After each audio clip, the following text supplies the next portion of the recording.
Hi, my name is Kline, and this is my career development story. My story begins as a child. I really enjoyed animals, and I thought for a long time that I wanted to become a veterinarian. I enjoyed feeding, walking, playing, caring for, soothing our household pets. We had a dog, a cat, and we had a ferret as well. And so that was something that really brought me a lot of joy. And my father was a critical influencer in my career development story. At one point in my childhood, he asked me, Kate, have you given any thought to what you want to do with your life?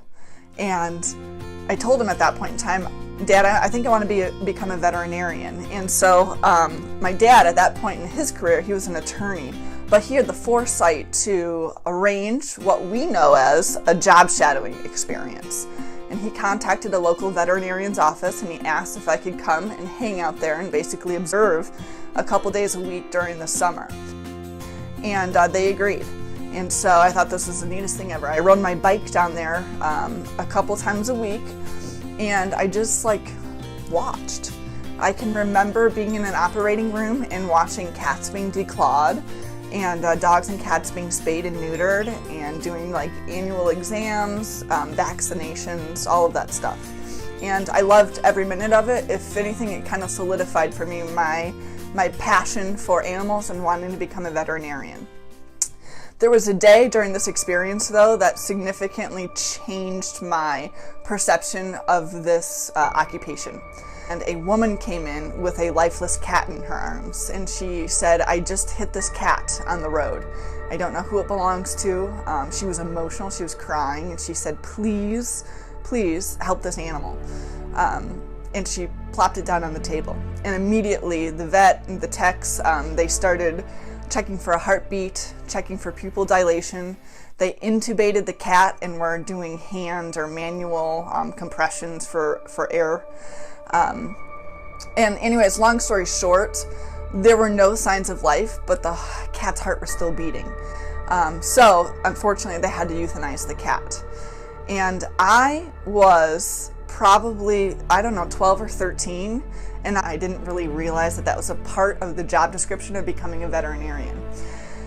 I went home that night and I told my dad, "Hey, this is not for me. I can't do that." And I remember him sitting me down, as he often did, and talking to me about it. And he basically said, "I understand you not wanting to be a vet, but what appealed to you about the veterinary medicine? Was it helping the animals? Well, maybe what you can do is help people." And long story short, we talked a lot that night about education and psychology. When I went away to college a few years later, I majored in psychology. And then here enters the second critical influencer in my career development. Working for a neuropsychologist in my community. His name was Edward Cook, or is Edward Cook, and he is a neuropsychologist at the local hospital. And his practice solely revolved around helping individuals with traumatic brain injuries. And so that was kind of my first experience working with people with disabilities. And I loved it. It really met my values. It was being helpful, it was talking to people, it was being compassionate, and I really loved every moment of it. And Dr. Cook really became a mentor for me. As I got closer to graduation, I talked to him about my aspirations to go to graduate school, and we talked about clinical psychology programs, other type of programs in the field, and he said, "Have you ever heard of rehab counseling?" And I never had. And lo and behold, Dr. Cook was a graduate of Michigan State University's rehabilitation counseling program. And so I went home that night and I Googled it, I researched the field, I researched what rehab counseling was, and then the following week I kind of scoped out the offices and the faculty in the rehab counseling program. The rest, as they say, is history. So that's kind of how I ended up in rehab counseling. The next phase, I guess, of my career trajectory came about in my practicum class. As a counselor, I would have a caseload of about 100 clients, roughly, give or take, and I could ideally directly impact all of those persons with disabilities positively.